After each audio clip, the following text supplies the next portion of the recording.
What's up, guys? Welcome into Packers Total Access. My name is Clayton. You can check us out on packernet.com. Find me on Twitter at Packers_access. Join alongside Tim live in Green Bay. Back to talk some Packers tonight.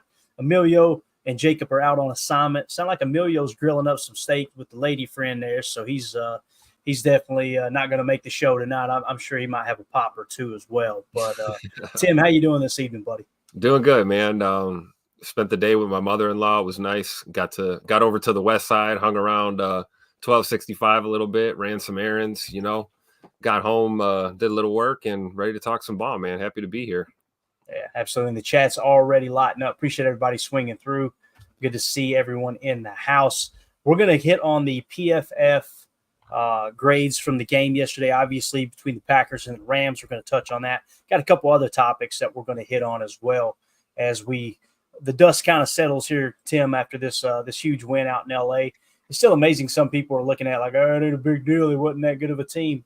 Well, as I'm telling you, you don't want to have an L on the column there. And this is how momentum is created. I promise you. Every freaking win is a big deal in the NFL. Like, we need all of them, especially starting 2-2. It's good to be above 500 here. Yeah, absolutely, man. And NFC North is absolutely humming. So got to get every win you can. And listen, you're not focused on the wild card right now, but the goal is win 10 and you're in, right? The old saying. And if you can win 12 or 13, great. There's a whole lot of season left too. Yep. So still got an opportunity to win. I'm a firm believer that the NFL is better as a league when the NFC North is playing like it is right now. You can't write any one of these teams in our division off right now. And I'm sure as we approach, the halfway point of the season and start making that final push, you're going to start seeing those standings and those records start to change and fluctuate a little bit. And, when the NFC North is hyper competitive, man, I feel like the rest of the league is just a better year. Maybe that's a little homer in me, but just something I've always believed. I think back to those times where, we've had a few playoff scenarios where we've had, 2 or 3 divisional teams, in the mix. And it just shows the power of really the NFC North, man, and how we're playing ball right now. So I'm happy about it. It makes everyone better, I think. Yeah, no doubt about it, man. No doubt. Well, let's do this before we dive into the information. Let's give a quick shout out to the good folks over at Ticket King, the official ticket provider of Packer Fan Total Access Live. Wisconsin-based since 1992. They specialize in Packers tickets. They're Wisconsin's largest ticket source. They got offices next to Lambeau and in Milwaukee. You can conveniently visit their website at theticketking.com. Go ahead and register for free as a customer and start shopping for your Packers tickets. Again, that's Ticket King, the official ticket provider of Packer Fan Total Access Live. So first things first, Tim, there was a couple things came across Twitter earlier today. I know you and I were chatting briefly offline there. You had listened to Matt LaFleur's press conference. I came straight from dinner. We had a surprise birthday party. How many times are you going to come to my press conference late? Sorry, Coach. Sorry, we made it. We made it. But you watched LaFleur's entire presser, and I know this is one thing that kind of stood out to you. I want to get your take on his presser as a whole, but Wes Hodkiewicz tweeted out, Matt LaFleur on a conversation with Romeo Doubs, quote, "I'm not going to get into the specifics, but I think it was productive, and we look forward to getting him back on Wednesday." So business as usual at 1265. I know you listen to the presser. Sometimes the tweets, just the quotes, you don't hear the voice inflection.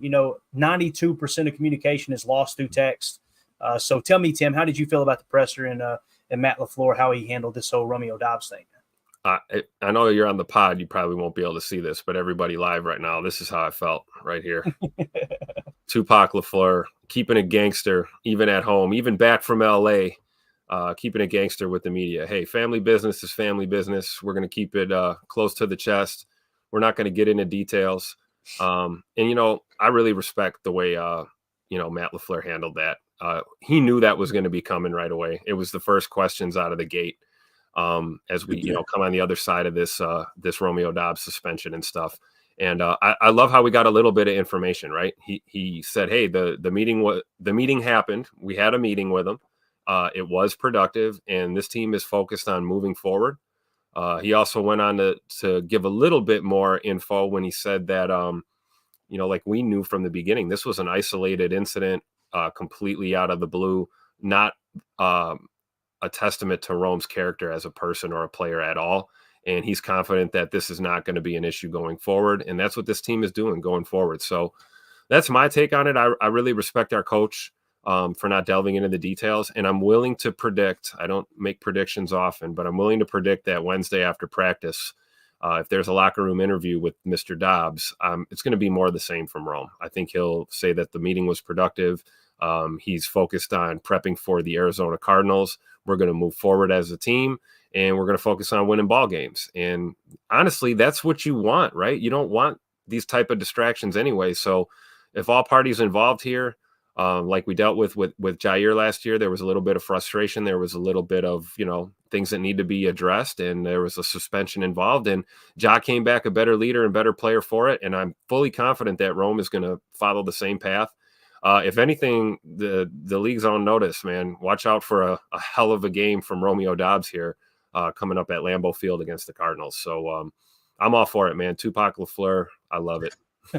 That's a good point, man. Rome, and again, he may come out absolutely on fire. That would be awesome. But whether he does or doesn't, Matt LaFleur has been really, really clear. Look, the show goes on. And the message that was sent was, again, we don't know all the details, but if the details were Rome was being a little selfish, Matt LaFleur set everything straight. Look, no one person's above the team. We're moving forward.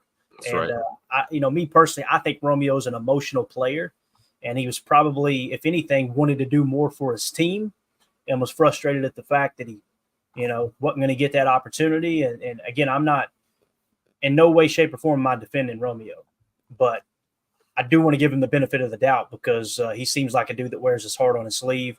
And I know this, when everybody in the mainstream media was just absolutely dogging Jordan Love, Romeo Doubs was standing on that hill for J Love, no doubt about it. So that means a lot to me. So let's give him a little bit of grace for sure as fan base. I know Chet in the house said, happy Victory Monday, boys and girls. That's right. It is Victory Monday. Absolutely love it. Jarrell Lee says Tucker Kraft looking like a Kittle lot. He really does, man. Really does. No block, no rock. He's definitely more cut from the George Kittle cloth, Tim, than some of the other tight ends. Like, and what do we mean by that? If you, maybe if you don't follow George Kittle much or just follow the NFL much in general, you got your Travis Kelce's. Listen, Travis Kelce is a receiver. That's what Travis Kelce is. He can block better than wide receivers, but he's a receiver. That's his first and foremost. George Kittle does the dirty work. George Kittle will get in there and block. He'll sift. He'll pull. He'll pass block if he needs to. He can run routes as good as a receiver. Yep. He's better hands than most receivers in the league. He's got that yak ability. He's tougher than a $2 steak. All those things. Tucker Kraft is cut more from that cloth. I love that Jarrell here in the chat said Kittle a lot because it is important. We got to pump the brakes just a touch. But, man, he's built like George Kittle. There's no doubt about it, Tim. Oh, yeah, absolutely. Like the comparisons from a player standpoint, like strictly like, playing the game, definitely. Right. Play style, right? Play style, right? Yeah, exactly. Like you said, kind of cut from that same cloth or that same mold. Personality-wise, kind of similar. I think Tuck Norris is a little more reserved. He's a pretty outgoing dude. He has fun, things like that. He plays hard. George Kittle's that guy that has that what's the word I'm looking for? He's like a trash talker, but it's like the friendliest, funniest, most hilarious trash talk you'll ever hear in your life. And nobody ever takes it super personal. A guy that you can tell really loves to play the game, almost the type of trash you used to hear Brett Favre talk, it was just all fun and games. We love this game, I think Tucker's a little more quiet out there, and he's more like, hey, I'm going to lower the shoulder and I'm going to talk with my pads today and the way I play more than the vocal kind of talk out there as a player. But when it comes to like running routes or, coming over and sealing that edge or, making a chip block, doing those things, or maybe pretending to block and then running a route like we saw on Sunday, that was beautiful. The little nuances to the game. I'm with Jarrell in this comment too, man. I do. I think he looks a lot like a George Kittle type of tight end, which is pretty good company to be in, right? You're talking top tier tight ends here. Certainly, top 10 tight ends in the NFL all day. So I love the comparison. It's funny you mentioned how he talks trash because they had Matt Schneidman had tweeted this out from AJ Dillon's podcast. All right, his show. I think it was called Tune In with AJ Dillon, I think is what it's called.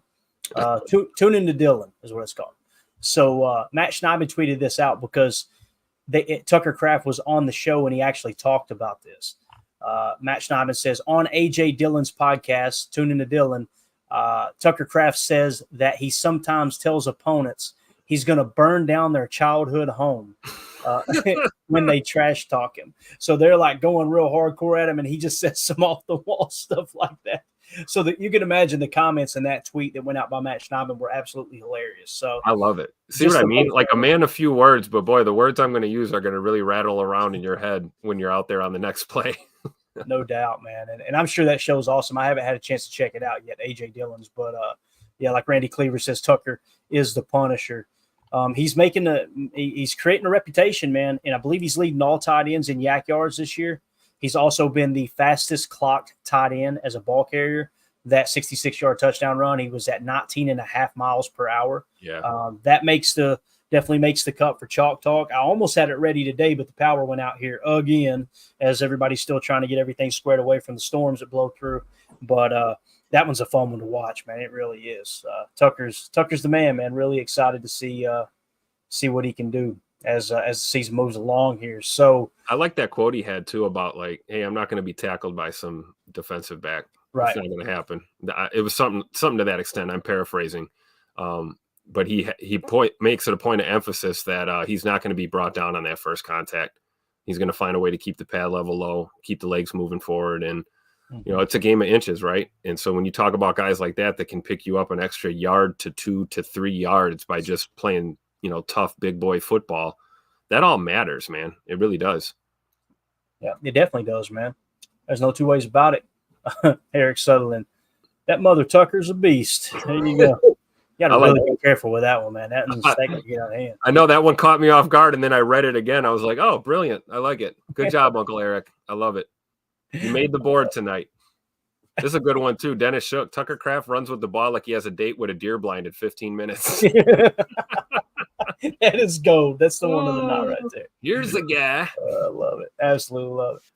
All right, let's see here. Jarrell Lee also said in the chat, Evan Williams coverage grade this week, 82.2.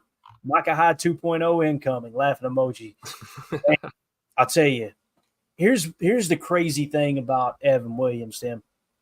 We always say pump the brakes. You know, like we watched the highlight reel from college. You go, man, this boy plays different. He looks different on tape. He was the one who absolutely harassed the heck out of Caleb Williams in that USC-Oregon match, right? And then he gets to training camp and he dominates training camp, and you go, it's just training camp, though. Calm down, right? And then he really flashes in preseason. You go, it's just preseason. Calm down. And now here you had him play all 78 of the snaps. I believe it was either 78 or 76 of the snaps on Sunday, and he dominated. So sooner or later, we got to stop saying, calm down, and go, all right, this dude can play ball. Let's get hype. I don't know if you picked up that NFL account tweeted something with Isaiah Pacheco from earlier. I believe it was last season or something. There was a young fan that met him after the game and asked him for his gloves. I don't know if you saw that. And he kept saying, all right, Pacheco, all right, bro. And this kid's like hyping him up. And Pacheco says, yeah, hype me up, man. Turn me up. Let's do that right now with Evan Williams. There's no need to pump the brakes. We've been excited about this dude since the draft show here on this pod. And certainly since training camp in the preseason, when we saw him continually flash week after week. And then we saw these practice matchups. You know, shout out to our beat writers. Paul Brettel had great coverage of this. Andy Herman had great coverage of this. We've seen it. Now we're seeing it in the regular season. Why not be excited about a rookie player that, quite frankly, is not really looking like a rookie? We got a handful of these guys that are playing big boy football already. There's a little bit of a learning curve, but there's no reason not to be excited about guys like Evan Williams and Javon Bullard for that matter as well. Yeah. Not to mention Edgerrin Cooper. I'm sure we'll get to Edgerrin Cooper later. Oh my goodness. Talk about a guy coming on strong right now. And here's the thing too, man. I heard a lot of people today, like you would have thought they lost. Oh yeah. Hearing some podcasts today, it was just like, and it's always the people that they're the first ones to go, oh yeah, we're a much better team than them. We'll kick their butt, right? It's the same people that were acting like the Eagles game was going to be a slam dunk win. And then lo and behold, you squeak out a close one on the road all the way across the country against the Rams. And they're just like, oh, well, we've got so much wrong with this team. And I'm going, you guys are never going to be happy. You build it up like there's such things as a guaranteed win early in the season, and then you pull out just a gutsy win in the second half, and that's not good enough. It's just I'm to the point where I'm just going to stop listening to it, tune that content out, focus on audio books, focus on stuff that I'm actually feeding my brain and learning about the game of football, because it's driving me crazy. No, I'm with you, because, I empathize. I'm a former pessimist, in recovery right now, still working on it, recovering pessimist. And I have always been an emotional fan. I've been a Packer fan since birth, and I'll be green and gold till I'm dead and cold. You've heard me say it before on this show. So I empathize with that portion of the fan base that is frustrated because of the, issues that we do still have. And I've been very open and honest. I reacted kind of in that realm to this game. I felt like, wow, we gritted it out and we won, but there's a lot of things we need to shore up. And I think there's a far cry between just being hyper negative and focusing on all of the mistakes and ignoring all of the positive that we saw. Mm-hmm. And that's what I will never do. I'm not trying to do that. I don't want to be doom and gloom, and I don't want to highlight the negative. I want to highlight the positive. That's something that I'm making a conscious effort as a fan and as a man to do every single day. And I don't think you can keep your head in the sand and say, hey, it was all great and it was all roses. I mean, I made that comment last night on the postgame show. It would have been nice if we would have stepped on their neck there and put that team away late in the game. And that's things that we can continue to build on and work on. But hey, a win is a win is a win, right? That's the whole point. Get the dub. I don't care if it's by a point. I don't care if it's a field goal at the end, a defensive stop at the end, whatever it takes, get a win. I don't write final scores on my game logs on the schedule. No. I write dubs and L's. That's it. That's all that matters. I don't care about the final score. And much like we talked about, it doesn't matter how you get there. We talked about, the issues that, maybe Rome and some of the guys have had with game plan and all this stuff. Hey, at the end of the day, we're a team. If everybody's going to touch the ball once and we win, great. If one guy touches the ball 100 times, the other guy touches it 5 times and we win, great. Who cares? Right. Yeah. We're trying to win ball games and bring Lombardi home. That's the focus. So I don't want to be overly rose-colored glasses and act like there's no issues. But at the same time, I'm not going to act like the little bit of issues that we have that we can correct are so devastating that the wheels are off. And, we dealt with this last season, right, Clayton? We were 6 games in, 7 games in. Clifford. Put Sean Clifford in. Yeah, bring Sean Clifford in. And he gets bring Mason Crosby back. Oh, my goodness. All of the nonsense that we heard, we even had fans that were questioning Matt LaFleur as a head coach. Yeah. And I don't understand it. So, you want to be balanced, right? You got to have a balanced approach when you're looking at this team. You want to fan and be supportive, but you can highlight the negatives, man, but don't fixate on them. Let's fixate on moving forward and what we're building here, because this team already looks better than the team we saw last year. And that's a fact. Regardless of the up and downs, we're 5 games into this season, guys. It's going to be a hell of a ride all the way to week 17. So put your big boy pants on and go, Pack, go. Yeah, and it's funny you said that about not writing the score down. I try to write the score down, but every post-game show, Tim, how many times have you heard me go, what was the score, guys? Yep, and then I'm looking and you're looking, because it's like, I don't care, we won. I can tell you how many first down passes we threw, but I don't know what the score was. We threw 5 first down passes in the first half, 1 in the second half, to the best of my knowledge. We won the game, and I don't care what the score was. It's just it, man. Unless, of course, I got a low action on the game. That's a different story. But anyway, back to the chat. Deadfish says, Packers drafted Williams, and I'm like, what the heck are you doing? Maybe that's why I'm not the GM. Hey, right there with you, Deadfish. He was so far down on my draft board. And again, you guys know it's not my personal opinion on my board. It's simply the data I put in. Okay, here's where the draft board lands. I take into it like 7 or 8 different, grades, websites, all that stuff. Put it all into one. It kind of gives you this mega consensus board, if you will. And we turn on the tape, like I said, or watch the highlight reel, not the tape, not the all-22, but the highlight reel of Evan Williams. Like, whoa, okay, Goody. You got you one here, I believe, and sure enough, man. So I'm right there with you, Deadfish. I wasn't one standing on the table for Evan Williams. I wasn't, man. 2-0 for this says, Kyler Murray will throw up some lobs for McKinney to take to the promised land. Kyler does give you opportunities to pick the ball off. Now, the Cardinals, obviously, they seem to have played pretty well yesterday. I haven't watched their tape yet. That's next on the agenda. Once I get Chalk Talk ready, I'm going to go through and watch the All-22 on that win because they beat a pretty good football team, right? San Francisco banged up, but still they beat the Niners. So that's a good coach football team, no doubt. But I completely agree there, 2-0 for this about the picks. Go ahead, Tim. I agree too, and I think we'll see a little bit different game plan for all the crap we're hearing about the pass rush right now. We'll get into that later. Right. Particularly a couple of guys that play on the edge who will remain nameless. But I think, playing a team like Arizona, I think I love that. I love that approach. Let's rush 4 all day and let Kyler Murray stand in the pocket and chuck balls down the field. I'm all for it.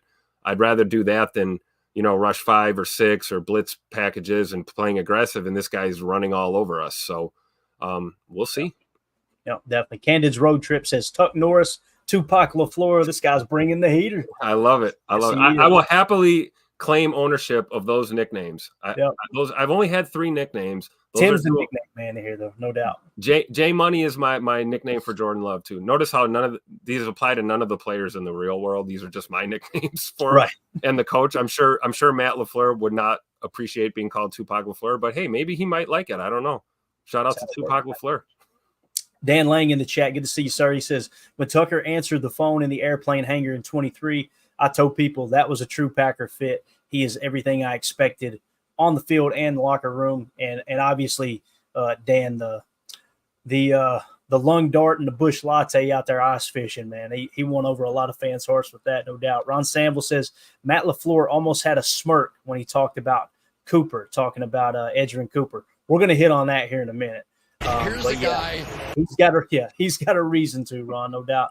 Number one Packer fan said, I think it was when I was talking about, I'm just going to start tuning some of these people out and stop listening to their content. He said, Clay, you should have done that a while ago, LOL. The whole PTA has been telling you that, bro. Ignore, LOL. Heard it from a fan right here. Be a lot happier a fan if you do that, that's for sure. Greg Rice says, Clayton, is it okay if we call you Clay or you prefer Clayton? Only asking because number one used it. And I was like, duh. Listen, I don't care what you call me, man. Clayton. You're a tape guy. You're one of those tape guys, Clayton. I was known as a nickname in the Bacher family that I won't put on here because you guys will never let me live it down. And it's not necessarily bad. My dad's president of the Bacher Club, and his name's Mad Dog. So you can imagine what they called me. But anyway, nicknames don't matter. Clay's cool. I don't care what you call me, really. And what's hilarious is my dad's name's Clayton too. So everybody in my family calls me Thomas, my middle name, which is that's how it works. I'm a big history buff, Tim. I've told this story before. People are like, I've had people ask me, so who were you named after? Thomas, was it like a family member? Was it like Thomas Jefferson or like, no, it was a guy named Leslie Thomas Stockdale. He was the night shift manager at the liquor store my dad worked at when I was born. He named me after a liquor store.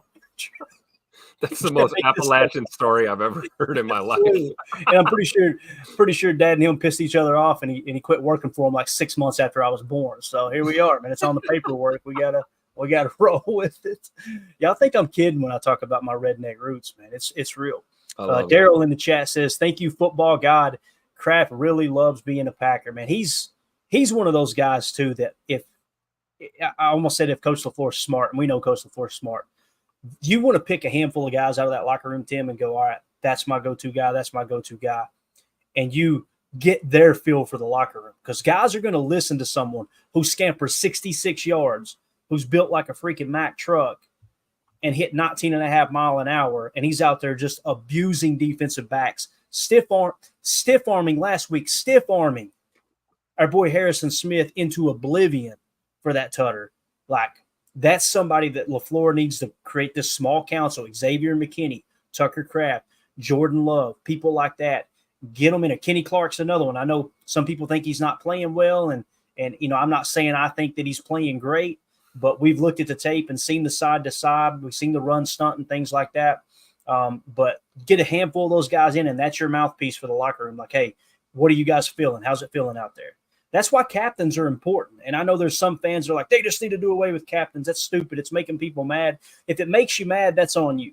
Yep, that's your problem, not ours. The team, this is the way captains work when I played ball. And again, I didn't play at any high level at all. I was a good player in a horrible league, essentially, when I was playing, baseball back in the day. But the way captains work, the way they're supposed to work, the whole team comes together and goes, all right, we want to pick our captains. These are our captains. In most cases, just 3. At the NFL, probably more because you got a huge roster. These 3 captains, you know what those captains' responsibility is? To set the tone for the work ethic, right? And it's literally a bridge from the entire locker room to the coaching staff. That's what it's used for. So when you remove that aspect of it, guess what? You end up with players getting suspended because they're not on the same page with everybody in this and that. You need that. You need that link from the coaching staff to the locker. That's the way I've always looked at it. And I didn't come up with that myself. I didn't just create that on a whim. That was taught to me when I was in 7th grade running with the varsity players in baseball. Like, hey, okay, this is how this is supposed to operate. It's how the military operates. That's why I have such a crazy amount of respect for veterans that watch the show, because you guys sacrificed, whether it was 4, 8, 4 years of your life, 8 years of your life, or maybe an entire career over 20 years, saying, all right, this is bigger than me.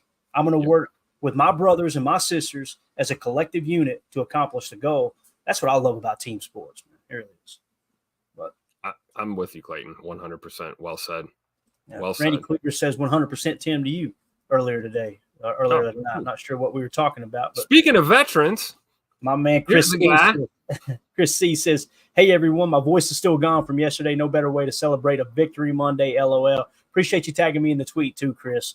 Looked like it was a good time, man. Looked like it was a great time out there. Chewy in the house says, hi, I'm Tim, and I'm a recovering pessimist. It's freaking hilarious. I'm a recovering Monopoly cheater.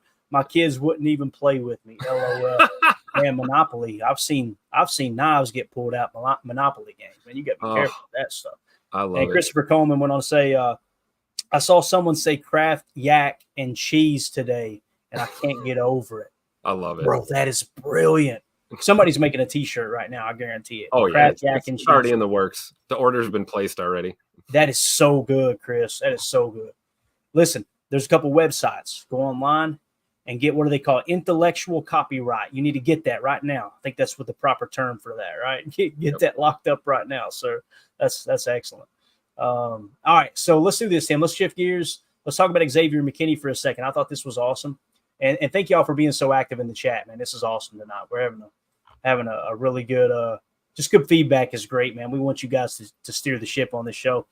So it might be hard to see the grades, but I attached it. I had to screenshot it, so it's a little blurry, but I'll tell you guys what the tweet says here. Packers Xavier McKinney is now the 2nd highest graded safety in the NFL.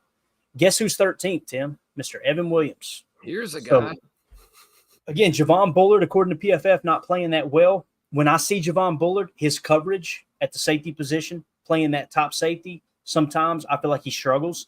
His tackling ability to close and bring the thump, really good ball player. That's his strength, and you got to build off the coverage, right? He might be one of the best tacklers we have in the secondary. Right. And Evan Williams steps in, dude, and my man, 79.5 coverage grade on the year right now, if I'm looking at that correctly. Yeah, 81.3 overall grade, the 13th highest graded safety.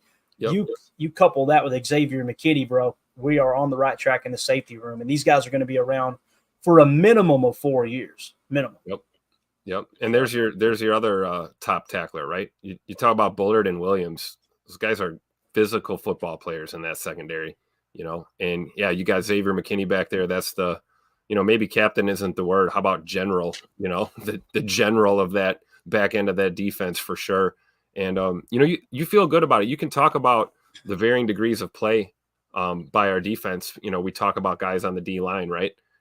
Particularly Kenny Clark and Rashan, some of these guys. But I feel good about that. We've got leadership on the front end of that defense. We've got veteran experience there, and we've got it on the back end too. And then we're really young at corner and linebacker. And so it's like, I feel like it's a good combination for the future. Like you said, with, a lot of these guys being on their rookie year or their second year, we're going to have them for the next couple of seasons. And we know how that Super Bowl window works in the NFL. It may open for you, but it can close really quick. So this is a year-to-year league, and it's all about getting hot now and trying to bring Lombardi home now. So I feel good where we're at now, and I feel good where we're going to be in the next couple of seasons too.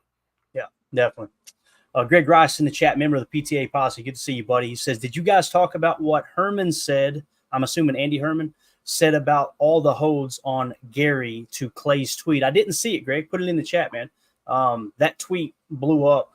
I mean, Twitter is crazy right now. Like, it's something like 600,000 impressions in the last 7 days on my Twitter account. I can't keep up.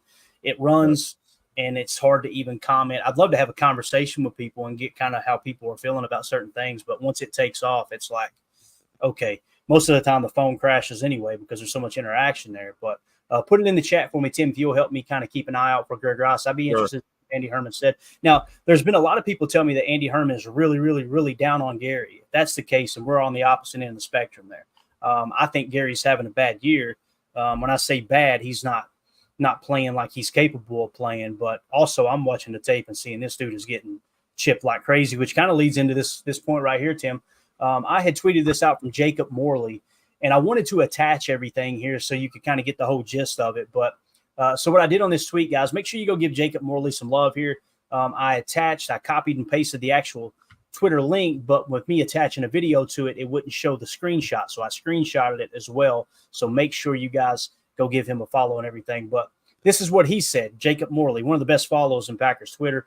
Smaller account. Dude is – I haven't seen one tweet where I'm like, Jacob, I disagree with that. Like, he just seems very level-headed. He said the Rams chipped the hell out of Rashan Gary. Gary had a pass rush win rate of 25% with 0 pressures. How's that happen, right? Watching the film, they slid their protection to him almost exclusively. He needs to produce more, but his presence is still felt out there. Now, you guys know how I feel about my man Greg Cosell, right? This guy has been a part of NFL films since the 1970s. He has studied under Steve Sabol, Ed Sabol, then Steve Sabol, I should say. He's a senior executive producer, I believe it is, for NFL films, and he also is a co-host for NFL Matchup, along with Darius Butler, who was I think he was a 9-year vet as a DB in the NFL. Bill Belichick said one of the most intelligent defensive backs he's ever coached, right? So Greg Cosell and him break down the tape every week on NFL Matchup. Listen to what he says here, and this was on the Ross Tucker Football Podcast, which Ross is the man. Love what they do up there. He said, is Greg Cosell right that this is the best way to evaluate edge rushers, right? Spoiler alert, yes, he is. He is absolutely right. Pretty sure he knows what he's talking about. Tell me if you guys think this sounds familiar here, okay?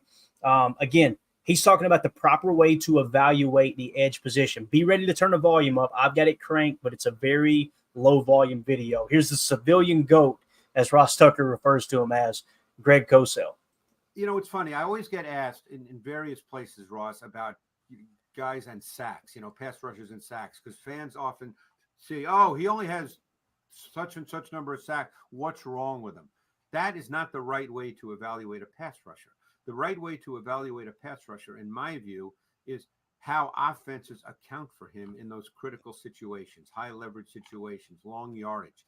And when you watch, whether it's a Nick Bosa, we just talked about the Niners, TJ Watt, who I did a piece on in the matchup show this week, but not just focused on him, but is how offenses account for these players. So there you go. What we talked about earlier in the week too, I think it was 2 days ago on the show here. I said, I don't care what these these self-proclaimed professionals, they understand the ins and outs. I could give a rip what they think about a player's performance when a coaching staff is allocating 2 players to one guy. That tells me everything I need to know about that player's talent and his ability.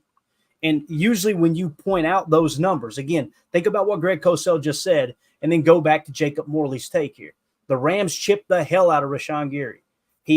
Gary had a pass rush win rate of 25% with 0 pressures. Watching the film, they slid their protection to him almost exclusively. So double teamed and chipped, he's still winning 25% of the time. And that game there, yes. And here's what's crazy is like when you take everything into consideration, he's being chipped more than Myles Garrett and Micah Parsons. Like that was in week 3, and I haven't seen the updated numbers yet. I'm sure it may have gone up, to be honest with you. He was getting chipped 20% of his pass rushes, right? So again, Is he playing at an extremely high level? No, he isn't. But the fact of the matter is he's occupying two bodies on a whole lot of snaps. And the goal is to stay +1. It's really, really simple. Stay +1 in the hat count. When you can have one player, whether it's on defense or offense, occupy two players on the other side, you're gaining a hat somewhere. That's where these other guys have got to step up in those situations until they stop doing that and free Gary up. That's all I'm saying. So I thought it was really cool that Greg Cosell pointed that out. It goes hand in hand with what Jacob Morley's saying on his tweet. It's everything we're seeing on tape too. So, yep. And the best thing that can happen for this D-line group and our edge rushers is that somebody else steps up and is just an absolute dog every single snap and makes that defense have to account for someone else besides Rashan. It's that simple. You know, you can't chip everyone, can't double team everyone. At a certain point, someone else is going to eat. So maybe it's an unpopular opinion, but you know, we got a big spotlight on Rashan Gary right now. He seems to be the guy everyone wants to pick on the most. Yeah. You know, maybe we should start shining that light towards some other members of our D-line group and ask them to step up a little bit more. And I'm not going to single out anyone in particular. I don't think they're playing terrible football, but I also don't think they're playing as good as they're capable of playing. I think guys do need to step up. And, you know, we can't put this all on Rashan. Rashan's getting a lot of heat right now, and this guy's getting, you know, double teams and chips thrown at him left and right. And well, why isn't he getting sacks? Why isn't he getting pressures? I'm with you, Clay. I don't think that's a good way to evaluate an edge rusher or really your defensive line group as a whole. Yeah, definitely. Ron Sample, I think he's answering for Greg Ross. He said when there's a rip move, they don't call the choco. There's a rule. See, I highlighted that one because it's kind of a tangential point because we brought up those photos and those stills from the game where Rashan's basically getting rear naked choked on the edge. You're not going to listen. I don't care what the rule book says. You're not going to convince me that officials are taught that an offensive lineman is allowed to put his arm completely around someone's neck. And rip move or not. I'm willing to bet that's not a rule. That's not. If the defender uses a rip move, the O-line's allowed to choke slam him. You're allowed to tackle him. If that's the case, Ron, then okay, cool. When someone uses a rip move, grab them by the waist and tackle them. Yep, that's like, so true. So I like what Ron said here too, though. Herman isn't really down on Gary. He wants more, but he gets what's going on. See, that's fair. If that and again, Ron's kind of speaking for Herman here, paraphrasing. Right. And I love Andy Herman, by the way. I do think too. He is one of the best in the business. I absolutely I do. One of my top tier favorites that covers the team for sure, especially when it comes to getting information out. He's up there for sure, and I think this is well said. Herman's not in that crowd maybe of people that are necessarily down on Rashan right now. I've heard everything from trade this guy to, complaining about the contract that he signed and all this nonsense. So I think it's fair to say, hey, we'd like a little more out of our, our pass rush, but I get what's going on. My question would be, what more does Rashan do other than fight through a double team and a chip and still half the time be the first guy to the quarterback on these rush situations? So I don't know what else Rashan can do other than what we've seen him do on tape, Yeah, definitely. I see his response now. I totally missed it, and it's no disrespect to Andy. Like I said, it was just it's crazy when something blows up like that. I mean, there was two different tweets that's combined for like 400,000 views or something, and a whole lot of interactions. So, yeah. So what about a swim? Blah blah blah blah. So evidently, there's a rule in place that let's look at the rule. This is news to me. I'm interested. The rip move exception to offensive holding explained. All right. So I don't want to bore y'all with too much reading here, but let's see what it says here. It says, perhaps it's the old lawyer in me, and I don't know who wrote this. I should give credit here. Mark Schofield. All right. With give me the who real quick. Tim, if you don't remember. Mark Schofield from SB Nation. All right. Who? It says, perhaps it is the old lawyer in me, but anytime a discussion like this begins, it is wise to turn to the NFL rulebook, the sports version of, quote, black letter law. Rule 12, Section 1, Article 3 defines offensive holding. That penalty occurs when an offensive player uses his hands or arms to materially restrict an opponent or alter the defender's path or angle of pursuit. It is a foul regardless of whether the blocker's hands are inside or outside the frame of the body's defender. That's a big misconception too. People think as long as you stay inside the frame, you can grab the jersey. You're actually not allowed to do that. It just gets called less because it's harder to see, right? Yep. Material restrictions include, but are not limited to, grabbing or tackling an opponent, hooking, jerking, twisting, or turning him, or pulling him to the ground. All right. Let's see. The rip technique. Defensive linemen have a number of tools at their disposal, blah, blah, blah, blah. One such move is the bull rush, which is a power move, blah, blah, blah, blah, blah. Another is the swim move. That's the arm over move that we all know. Then there's the rip move, which is the focus of our discussion here. When using a rip move, a defender, after engaging with the blocker, drives their inside arm upward like throwing an uppercut. The goal is to take control of the blocker, leave them unbalanced, and then disengage by taking advantage of the leverage created by the rip move. If done correctly, the blocker's hands will be forced out of position. So you're basically punching the blocker's hands out of the way, essentially, right? Trying to get to where it talks about the exception here. And I'm not seeing it. The end of, yeah. So did it not mention it in there? Mention you follow, blah, blah. Sorry for the dead air here. I'm just skimming over it real quick. I'm not seeing where it says anything about. I've got when we use the rip, we step with the near foot, work to a lower football position, grab grass by bending the knees, at the same time getting skinny by turning the shoulder, driving the arm and upward. We know what all that is. Here are some more examples of the rip move. Okay. I know there's nothing in the article that talks about the specific rule that you can't do it, right? Thus this exception. So now we have a better idea what the rip move is. As you can see in these examples, the rip move works to disengage the blocker's hands, blah, blah, advantage defense that drew a holding penalty every time it was used. Otherwise, defenders would use it on every down and put defenders at 3rd and 60 on each drive. That's a little bit of an exaggeration. Thus the exception. As noted, there's still an exception to the exception. If the rip move, I love the NFL rule book, right? Oh yeah, I haven't even seen an actual rule yet. I haven't. It's just an article talking about emphasis on they're not going to call holding as much on the rip. If the rip move ends with the defender losing his feet because of the blocker's action, then a flag will fall. See, this is what Ron's talking about. Rule says if the hold takes the defender down, then it's called. There you go. So what he needs to do is just hit the ground. Right. Put your arms out and fall down. Break out the LeBron James real quick. All right. We're going just act like someone. Yeah. I'm so nervous about what I say on YouTube. Yeah. If a YouTube exec went out to dinner with me and my boys, whoo, he'd be like, tell no lies, man. I'm not allowed to know these people. So anyway, yeah, I don't feel like we got anywhere there, to be honest with you. Again, maybe if Gary would have fell down, it would have gotten called. I don't know. Gary, I don't know. I'm not a doctor. The coach, but I will tell you this: that's the end of hour 1, and we will see you guys on the other side for hour 2 on the pod. Appreciate y'all. What about a segue right there, Tim? That was money. All right. So let's move it along here in the chat.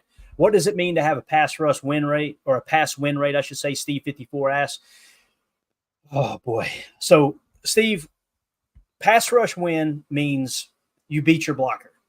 Okay. Now, here's the problem with that. Somebody's grading that, right?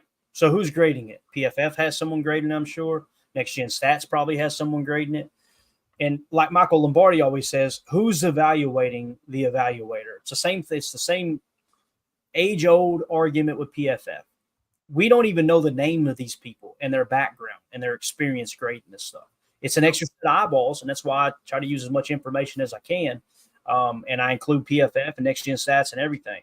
But that's why I don't take the win rate and like really put a lot of stock in it. What I put a lot of stock in is exactly what Greg Cosell said, and it's why we mentioned it a couple days ago. How are teams responding to these players?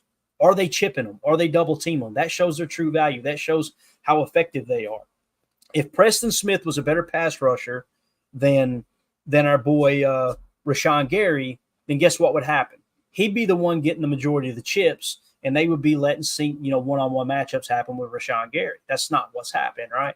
And when you turn on the tape and you see him being put in a rear naked chokehold, and I did see Andy Herman's response. It was very respectful. He wasn't trying to he said not calling out Clayton here, but so many people still don't know that if you use a rip move, you're almost never getting a holding penalty. So it's just kind of this common occurrence, I guess. So, but yeah, appreciate y'all bringing it to my attention. That's awesome that Andy responded there. Yeah. So as far as pass rush win rate, Tim, you got anything to add there? Because that's the way I see it the same way. It's the same way you want to evaluate a defensive back, right? Like, right. Do you care if the guy's got 12,000 interceptions?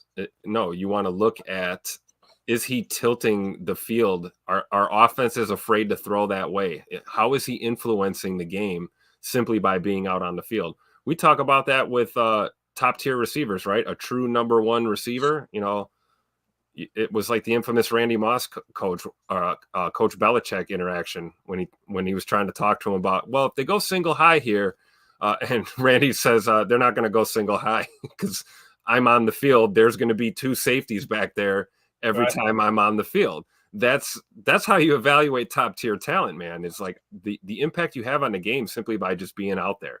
And Rashan is certainly that guy. Right. And if he's not, then why are they chipping him? Why are they sending the dogs after him on all these plays? So, he's got them all full. Fans want to say it's making excuses. We're making excuses for why Rashan's not getting home. Well, I don't know. Find another pod. I don't know what else to tell you, because I'm just not going to jump into that school of logic at all. I'm really not. You cannot deny the presence that Rashan Gary brings to this defense, period. It's evident every single week. And if you put your tape guy hat on and watch a little bit of film, you'll see it, and regardless of the rules, we understand what we're talking about with the being choked out and everything, and these little nuances and exceptions to the rules, the written rule, the unwritten rule, all of these things, what's happening on the field? What are we seeing on the field regardless? We're seeing Rashan impact an offensive line to the point where they need to send help that way repeatedly. Right. Exactly. And I've seen it a couple games this year of him making run stops too. It happened again yesterday. It was in my notes, almost included in Chalk Talk, but it was just like, okay, it's a 2-yard game, but Rashan Gary is the one who made the run stuff. And it's like, it ain't even worth it to hit that. I'm already up to 14 plays, so we're trying to limit it down. But number one Packer fan said, you're handsome when you walk into the bar and all the guys hold their girlfriend's hands a little bit tighter. Gary's effect on the game is like that, an instant threat when he walks on the field. LOL. And again, it's kind of like what we always talk about, with the whole, you want to know where someone's priorities are, look at their calendar and look at their checkbook. That'll tell you exactly what's most important to them. It's the same thing with coaches. When they're allocating extra bodies to blocking specific people, it shows you the value in that person, no doubt. Coach Lynn in the chat said, if Preston or LVN start winning more, I promise Gary gets more sacks. Amen. Because you're going to see some attention get steered in that direction and free him up for some more one-on-ones, no doubt. So, man, this conversation was awesome. Let's go ahead and shift gears and get into some PFF stuff. That cool with you, Tim? Yes. All right, so here we go. Let's first start off. Let me share the screen. You confirm that you can see all this for me, and let's go full screen here. Is that cool with you, Tim? Yes, let's do it. Now we can see it. Give my camera a break looking at my ugly mug. It's about to crack the lens right now. So this is the overall team rankings right now according to PFF. And again, this is through week 5. I'm assuming it's excluding the Kansas City Chiefs and the New Orleans Saints who are playing right now. The Saints are leading 7-0 at the beginning of the second quarter as it sits right now. So as far as where the Packers rank, as you can see here, they are the 22nd highest graded team overall. Okay. That's where they're sitting right now. When you look at what they're doing well, this first column, offensive grade, the Packers are a 71.2. Okay. And we're just going to kind of highlight some of the good things here real quick. Pass blocking grade, the Packers are 81.3. Where's that put them in the league? Oh, Hark, number 1 in the league. Check that out, Tim. So they are, according to PFF, the best pass blocking team in the entire National Football League from a grade standpoint. Okay. Now, this is the problem I have with PFF is you'll see that with the grades, and then one of their writers will write an article and throw it on social media to get a bunch of clicks and get a bunch of interaction, and they'll say the Packers are 13th in pass blocking. It's like, do you not trust your own? How about that? Exactly, Ryan. So that's always frustrating that they approach it that way. Running grade, Tim, the Packers are second in the league, only behind the Seahawks at an 88.7 running grade. And here's what's wild. Same old. They are in run blocking 7th worst run blocking team. What's that tell you about the running backs? Emmanuel Wilson and obviously Josh Jacobs. They're making plays, man, no doubt about it. Defensively, the Packers are ranked overall defensively. They're tied for 17th with the Houston Texans, and their defensive grade is 63.9 currently how it sits. All right. They have a 57.4 run defense grade, and they have a 54.7 special teams grade. All right. So when you look at the defensive grade as a whole there, Tim, the 63.9, I don't look at that like this is a bad defense. That's telling me these players are grading out bad is what it is. Exactly. So it to me, I think people look at it differently, and that's okay. You can choose to view it however you want. But when I look at stuff like this, to me, it's not and I always said this with Joe Barry too, like it doesn't mean that it's a bad defense that he's calling. It means the players aren't performing well. This is an indictment on the players. This is their grades, right? When you want to look at, okay, the defensive overall, how's the coaching handling, situational and all that stuff, that's where you look at the team statistics, the yards per play, the passing yards per play, rushing yards per play, points per play, all that stuff, right?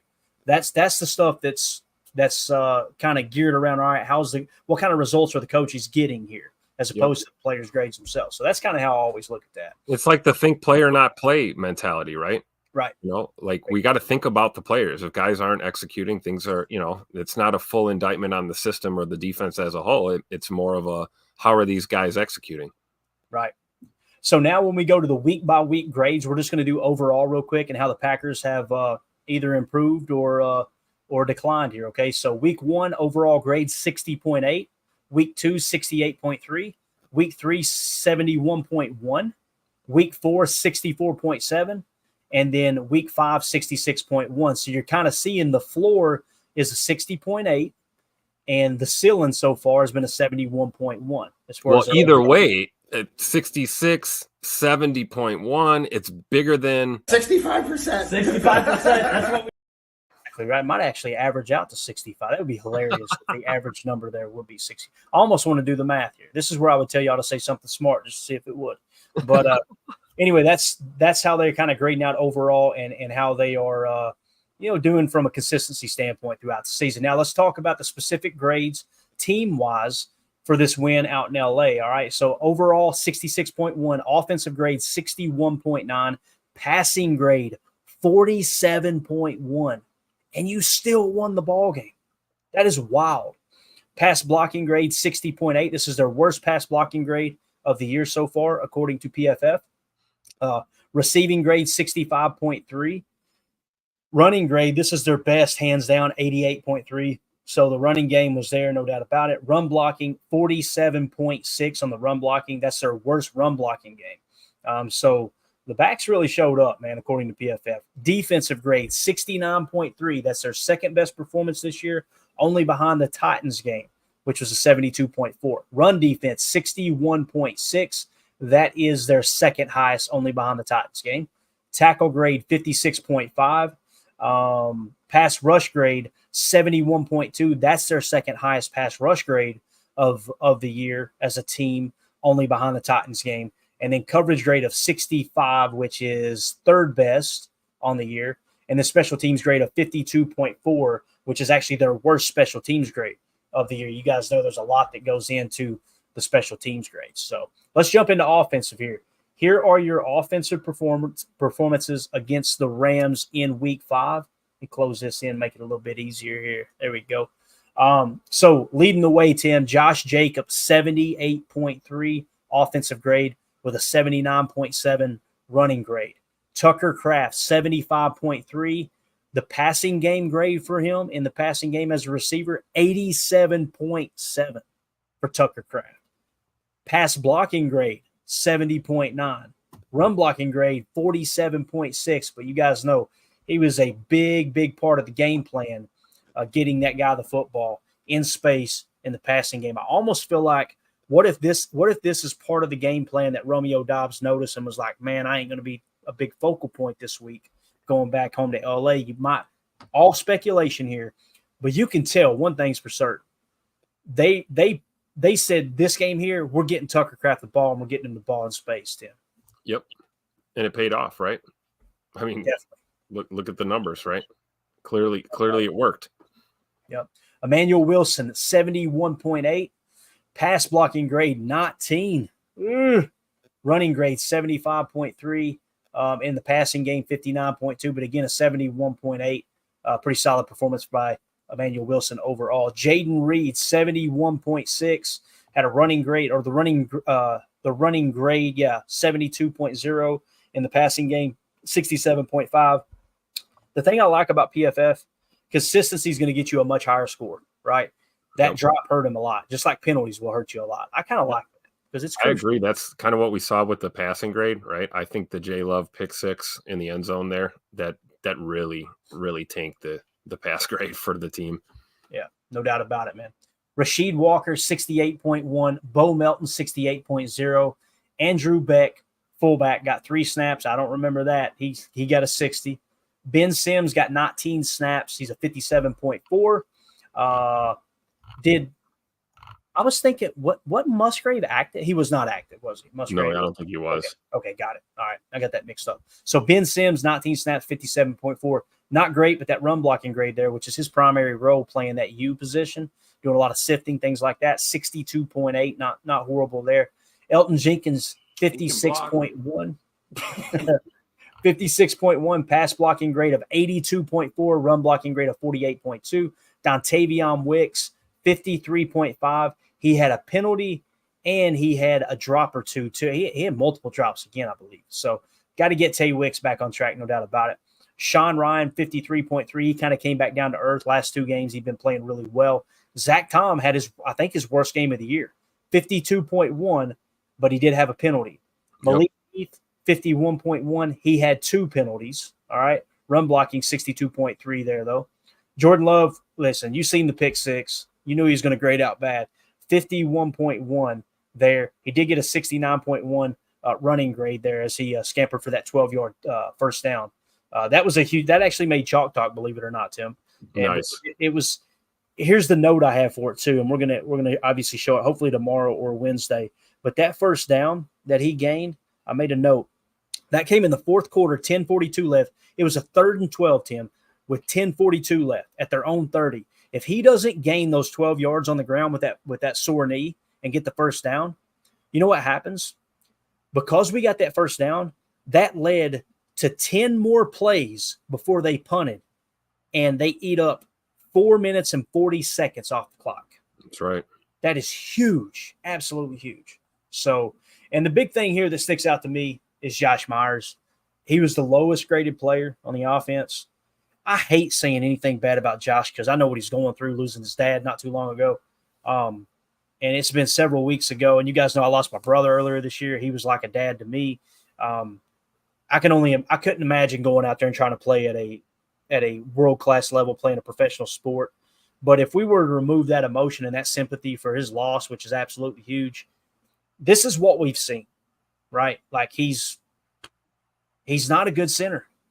It is what it is. We missed on it, right? I mean, that Tim, correct me if I'm wrong. For those of them on the pod, what was that offensive grade again? 38.5. Run blocking grade, 35.7. Pass blocking grade, which is usually like, well, he was in 70-something pass blocking this week, 56.3. So it's just tough, man. But again, what's crazy, Tim, he's probably going to make some pretty decent money out on the market because he's just got crazy measurables, man. I mean, we talk about him all the time. 6'5", 310 as a center, just a very, very mobile dude. He's just an athlete, crazy athlete. But you see, man, it's nothing to write home about. When you look at his career grades in 2021, 54.9, 60.4, 54.7, and so far this year, a 49.6.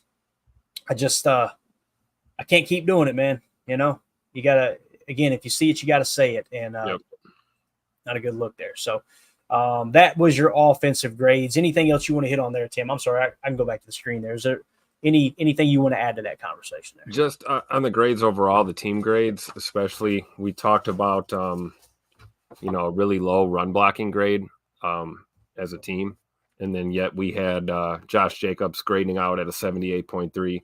We had Emmanuel Wilson grading out at a 71.8. Clearly, our running backs are some dogs.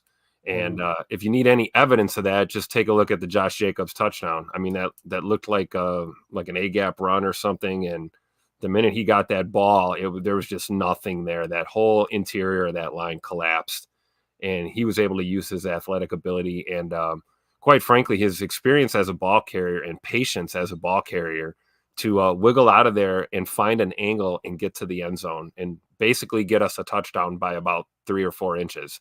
And it's just a testament to what he brings to the table. We saw that with Emmanuel Wilson as well. You know, the pass block grade was pretty horrendous, but man, I thought he carried the ball pretty well the few touches that he got in the run game. And I just feel real good about these running backs. I really do. Yeah, I'm with you, man. I'm with you. Let's see here. Let's move on to defense. How are we doing on time? Oh, yeah, we're good. We'll get to cover it all and then kind of get some reaction in the chat. This is really interesting, man. When I seen these pop up earlier, bro, I was like, holy cow. TJ Slayton, defensive grade, 89.3 on 27 snaps. Here's the guy. I'm going to say, Tim, I need that. Here's a guy. Got to have it. Got to have We it. talked about that in the pre-games, right? Wouldn't it be nice to see TJ step up in this one? And maybe he was watching or something. I don't know. Good work, TJ.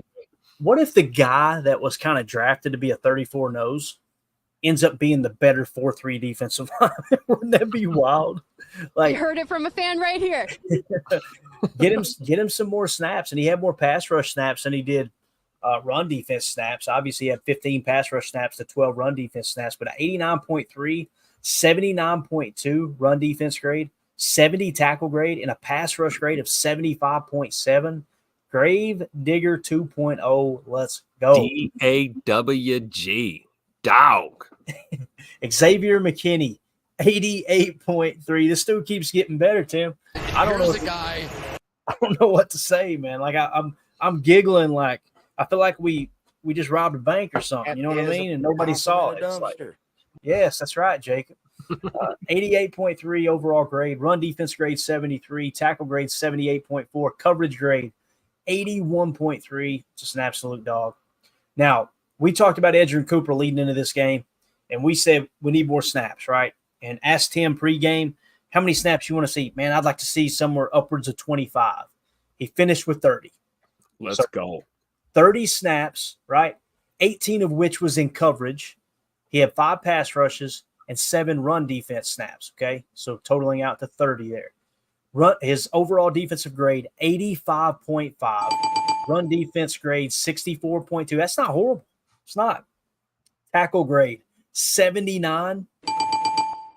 Pass rush grade, 78.4 on those scrapes. And then a 77.1 coverage grade. That man needs to be in on every snap where he's not physically exhausted, Tim. We got to get him. You've seen it now. All right, we've seen the upside. Let's get him out there and get the growing pains out of the way, man. Am I wrong there, or do you see it the same way with that, man? No, I see it the same way. I mean, every time he's seen the field, we've seen an improvement, right? And we've seen the increase in the snap count steadily. I'd anticipate here going into this Cardinals game, maybe we see even more, right? Maybe we set the bar at 35 plus snaps a game and get him involved more. You talk about if he's out there and he's not tired, we got to have him out there. He looks like a high motor guy, right? Like if you were playing Madden, right? Would he be considered a high motor type dude? To me, he is. He's super quick. Coach LaFleur talked about it a little bit in his presser when they're running those scrapes, how tight to the line that he is, and he's so fast that it's impossible for that O-line to try and pick him up. You know, you can send a running back or a tight end over there if you want, but he's not going to be there in time. I think Cooper's just a high motor dude and a high energy guy, and you love to see it. Definitely. Edgerrin Cooper, 28 snaps, 13 run, 14 pass rush, 1 in coverage, 84.4 grade. Woo. Run defense grade, 85.4.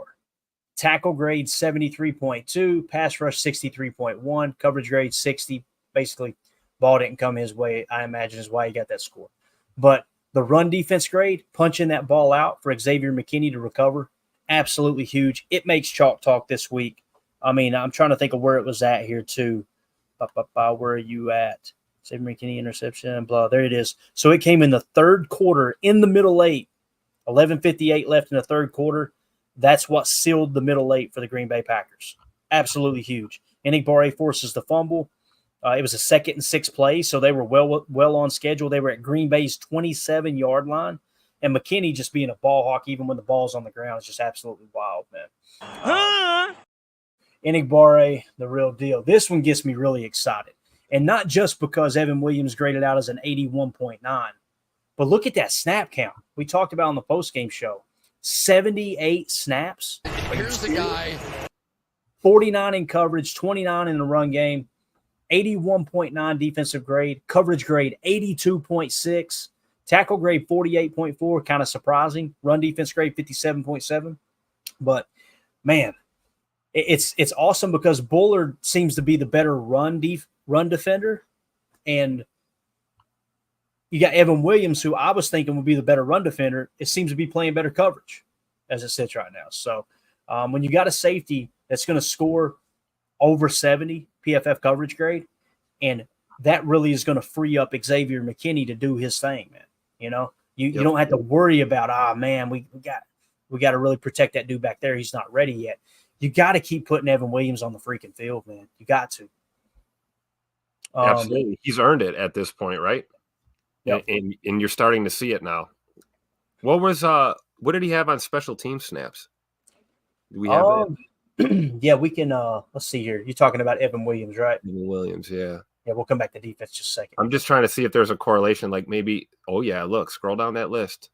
This is great. Now it's sorted by grade, but he had 11 snaps, 39.4. So special teams did take a hit, but man, when you're playing 78 snaps and you're going back out there for another 11, my God. That's what I was looking for. I was like, I'm wondering if his special team snaps went down a little bit as his playing time on defense went up, and it looks like no. I don't think they did, yeah. Which is, hey, he's a rookie, right? You got to use that youth.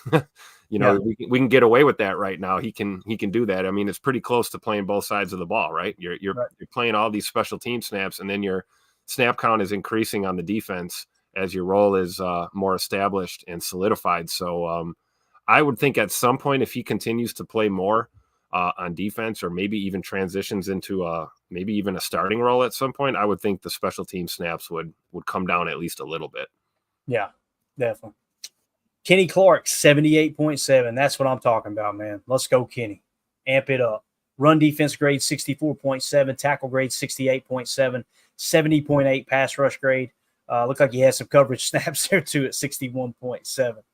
LVN 69.4 on 42 snaps, 69.9 run defense grade, tackle grade 74.5. You guys remember in the post-game show, I was like, man, I feel like he was pretty impactful in the running game. Like there were several times you could see him get in the backfield and make a tackle, or at least meet at the line of scrimmage, no more than 2 yards gain.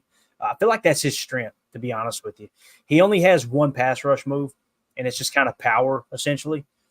So that's one that I think that you play to his strengths with LBN and get to the point where, okay, now you can get a little bit better at pass rush. 52 was his pass rush grade, coverage grade 68.6. All right. Rashan Gary, 66.1. 52.1 run defense grade. Tackle grade was a 26.1. Pass rush grade improved significantly this week at a 70.6. And we did talk about, though, how what in the world is going on in here? I just seen a bunch of stuff get started. That's me. That's just some stuff for the record. We don't have to put it all up there. Just Gotcha. let me know. I was going to give you the floor, Tim. Yeah, I was going to give you the floor on it. We'll get to it. We got time. We always got time, baby. Eric Wilson, only 3 snaps. Won't even mention. 65.3, but only 3 snaps. Preston Smith, 39 snaps, had a 63.4. Corey Ballantyne, only 2 snaps, 63. Keyshawn Nixon, 60.6 on 78 snaps. We know he played on the boundary there. Run defense grade 68.5. Tackle grade 78.1. Coverage grade 58.4. So definitely being pretty physical in the run defensive category. But I was just going to say with Keyshawn, man, say what you want. There's improvement right there. Run defense, that definitely looks like improvement. And the tackle grade is better for sure compared to just last season, going off of my own perception here, misguided as it may be. But I think Keyshawn is playing better football right now. I really do. Like it. All right. Quay Walker, 58.4. His strength in the game was actually tackling and pass rush at a 69.2 pass rush and a 70.1 tackle. Isaiah McDuffie, 53.5. Kobe Wooden, 52.0. He did get 30 snaps, though. Carrington Valentine, 51.2 on 41 snaps. Javon Bullard, 45.2 on 57 snaps. Obviously, he played in the slot a lot, is what Emilio was saying there. And then Eric Stokes, 41.7. Carl Brooks was the big surprise for me, Tim. I felt like he had a good game. Of course, we're watching a TV copy. We're not really focusing on, all right, what's his assignment. PFF has him as a 38.6, and I believe he had a sack and a half, right? Yeah, that's like what we say, though. PFF is just one metric we use, right? You know, we're looking at tape. We're looking at a lot of things. Thanks, Mandy, for NFL Pro. That helps as well, right? You know, so it's not like PFF is, you know, like the Bible here. This is just one metric, one way of looking at things. So you're going to see things like that. Just like I said about Keyshawn, you might see a low grade in an area, but, you know, your eyes aren't lying to you with what you see on the field. And I think the same thing is true for Carl Brooks. I thought he did some things really well in this game, despite the low PFF grades. Yeah. So the big thing that sticks out, there was no penalties for Carl Brooks, according to PFF, right? He had 4 total pressures, which is pretty wild because he only had 30 pass rush snaps and had 4 pressures. I mean, it's not great, but, you know, 4 pressures, I think he might have led the team. He did. Led the team in total pressures at 4. You go. Right? But the big thing is the run defense grade. And that would suggest to me that maybe they graded out his run fits as pretty bad, right? Could have been the case. And again, I don't know all the details of how this is graded out. So it could be something he could have got pancaked a few times. I don't know. But like Coach Lynn says here in the chat, Brooks flash for sure. I'm going with the tape over this. I think that should be our study this week, Tim. We're going to do Chalk Talk, and I'm going to try to pull up Carl Brooks' snaps, and maybe we can see if we can identify what happened there, you know, because it could be that PFF made a mistake. It could be, right? And we can be the judge of that in our own opinion, Coach.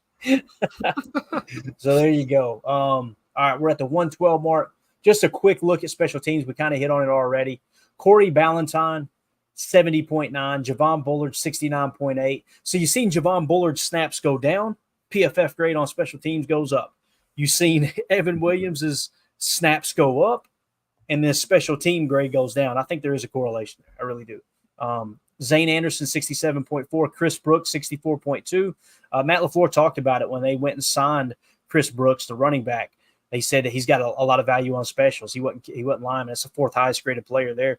Edgerrin Cooper, 63.5, only 2 snaps. Tyron Hopper, 62.4. You kind of get the idea. Let's see if anybody really hurt themselves on special teams. Robert Rochelle. Yeah. Evan Williams, like I said, man, he did his thing starting defense, so you got to kind of throw that out with the bath water. But Robert Rochelle, yeah, you're right, Tim. That was not a good. I think he really did hurt himself too. We'll wait for injury report here, but I think he got a little banged up on one of those plays. Yeah, and he did get a penalty, right? Yep. And then, of course, Daniel Whalen has a 40.8. We know he's one of the best punters in the game, probably top 5, maybe top 3. He had a penalty, so that's what's really going to kill his grade. So there is your special teams grades. Now, Tim, let's do this, man. We're at the 113 mark, so we're doing good. Let's get ready to wrap it up. Anything we want to hit on the chat, we'll do that and get ready to wind it down here. Let's see. Let's go to Zacchaeus. I hope I'm saying that correctly. Says, I wish they would give more carries to Josh Jacobs and get him more involved early. I completely agree. First down is the big thing for me. Yes. And here's the thing, like I'm not going to try to sit here and pretend like I understand football better than NFL coaches. And NFL coaches are big. They say that NFL coaches say the best time to throw the football is on first down because the defense is really geared around, all right, we got to stop the run on first down. Let's try to get them behind schedule. And I'm okay with throwing on first down at times, but it really got out of hand yesterday. That was one of the big notes I had, especially in the first half. We had 4 first down incompletions. And, man, when you got to go out 2nd and 10 as opposed to a 2nd and 7 or a 2nd and 5, Coach Lynn will attest to this, man. When you're playing behind schedule like that, it's tough. Yeah, and when it rains, it pours, right? You start getting pass-heavy early downs and you're not finding success and you put yourself in 2nd and 10s, 3rd and 10s, or 3rd and 15s with stupid penalties.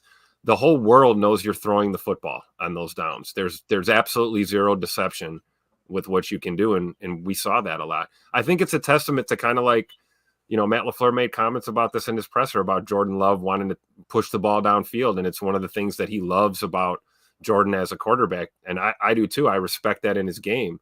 But on early downs like that, if you're not hitting on it, you've got to start running the football early and often. And we've got a back built for it. His name is Josh Jacobs. We just gave him a semi-truck full of money. Give that man the football for sure. I agree 100% with this too, Clayton. Yeah, definitely. Hit that like button for us, game. We got a bunch of people in here. Appreciate y'all making us part of your Monday evening as the Chiefs are leading the Saints 10-7 on Monday Night Football, and the Kansas City Royals are beating my New York Yankees 4-1. Hey, like we predicted, huh? We did. Now listen, they're leading the series 1-0, but no, they're gonna do the same thing to their fans that the do this, Brewers Tim. did to their Stop. fans. For those of you who don't know, me and Tim are both Yankee fans, and we had a conversation offline that was like, they're just going to lose in the playoffs again. They've got enough payroll to bankroll 17 countries across the world, but they can't win a playoff series. It's unbelievable. So Prince in the chat said, it was good to see Wooden out there. Still need him until Wyatt returns. Yeah. And Carl Brooks, man, getting that production in the passing game, right? Yep. Huge. Absolutely huge. So good one. Prince Caspian said Rochelle had a stinger, but he did come back, so he did get hurt on that special teams play. And then, of course, Go Pack 84 fan says, I saw Rochelle was released today. For real? I guess that's a roster move. I think we can go confirm check. that. I'm pretty sure that is accurate. While you're looking that up, if you want, I can hit Cheesehead Murph up here in the comment. K9 has played very good on defense this year compared to previous years. Keep it up. I agree, Murph, 100%. There was also some talk we had about him playing on the boundary, moving over to the boundary a little bit more. And honestly, I was kind of nervous about that. I didn't, I've always seen Keyshawn as more of a slot guy. One of my favorites with those nickel blitz too, man. He's great in the pass rush when we dial it up. But I was concerned about him on the boundary. We saw he had his hand full a couple of times with Justin Jefferson against the Vikings. And, I thought he did about as well as you can against arguably the best receiver in the National Football League. And I thought Keyshawn played pretty well yesterday as well. So I'm with you, Murph. What do we got, Clay? Yeah, multiple confirmation here. Matt Schneidman, Paul Brettel, Aaron Nagler, Pro Football Talk. Robert Rochelle has been released. It says the team had an open slot with Doubs on the reserve / suspended list for Sunday's game. They make I wonder if it is injury. Here we go. Matt Schneidman says Packers release cornerback Robert Rochelle, who signed to the active roster from the practice squad on Saturday. I imagine he'll be back on the practice squad. So it's not like hey, they cut bait, they release him, they're moving on. It sounds like cut him, he clears waivers, you sign him back to the practice squad where he was. So that's one of those three elevations on the year. So, yeah. All right, cool. Appreciate the information there, though. Go Pack 84 fan, you are the man. Cheesehead Murph, did you hit on that with K9? Yeah. Okay. Yep, we got that. I think we're good on the chat. All right, so nothing else. We're good? All no, right. I think we're good. I don't think we need to shine a light on any of that other stuff. I think that's a good call. I think the chat handled it, by the way. Shout out to Chewy. Shout out to Larry, Prince, Bates. You guys are awesome, man. I just love the community we created, man. Somebody comes in here talking that nonsense. They give them that Tupac LaFleur treatment, and we just move on, right? So, you know it. All right, Tim. Anything else, man? I think we covered a lot. Got the PFF grades in. Lord willing, and the creek don't rise, I'll get all 14 of these plays broke down, diagnosed, and ready for Chalk Talk tomorrow night. That's the goal. So I'm going to get up extra early as soon as that sun pops up, get the work day over with, get home, get up here in the lab. I was like, I got time before dinner, Tim. I'm going to get these in completely into the system. And then it goes, boom, power went out. I was like, oh. And then we had 3 military helicopters fly over the house. I'm like, oh, yeah, that's right. Other people have got it worse than me right now. So we're good.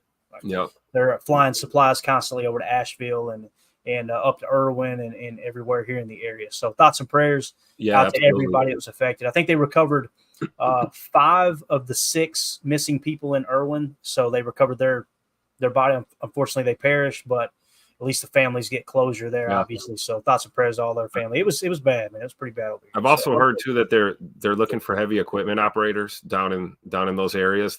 There's equipment there. They just need, reputable people to operate, and it's dangerous work too. So don't volunteer if you're just trying to be helpful, but you can't really get the job done. So if you're a heavy equipment operator and you've got time and the ability to get down there, there are people that could use your services for sure.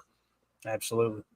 Chewy said I was trapped between Asheville and Irwin for 2 days. Yeah, that was kind of the spot was just like, man, Jackson Love Bridge collapsed and it got wild quick. But more important things though here as everybody signs off. Appreciate y'all hanging out with us. Ben Holden says this pod sucks, and it does, sir. It does, and we embrace that. So appreciate you swinging through, Ben. We got to get that on the shirt, man. We got to get the PTA logo on the back. But this show sucks. Not as much as the Bears, though. The Bears still suck. The Bears could win the Super Bowl, and we're still playing that song. Yeah, all day. That's the way it's going. So, and you don't like that, pack your bags and get out of town. You know what I'm saying? But all right, we're out, guys. Appreciate y'all hanging out with us. We'll be back tomorrow, hopefully for Chalk Talk, 7 p.m. Central Time. And we'll get Chalk Talk in. It's going to be a blast. There's a lot of fun plays in there. Some plays are going to pop up, and you're going to go, why are we showing this? And then we talk about the impact it actually had on the game. That's the whole purpose of Chalk Talk is what happened and why did it happen. That's the reason the score really doesn't matter. What happened? We won. Let's show why we won. That's what Chalk Talk does. What happened? We lost. Let's show why we lost. There's going to be some positive in there too. But if we lose a game, we're going to show these plays right here is why it happened. And you learn from it. And moving forward as football fans, you go, okay, yeah, I remember early in the season that bad penalty game, bit us in the rear end. We lost turnover differential by 2, -2, or we gave up 7 explosives in one, whatever the case may be, and vice versa when you come out on the positive end too. So, Tim, appreciate your time, buddy. Thanks for having me, Clay. I love doing this. Looking forward to Chalk Talk tomorrow, man. It's going to be awesome. All right, for those of everybody you in the on chat, the pod, thank you for making us part of your day. Everybody in the chat, thank y'all for being so engaged. You guys and gals are absolutely awesome. So as always, let's go out and be the change we want to see in the world. We'll see y'all tomorrow night. Go Pack, go.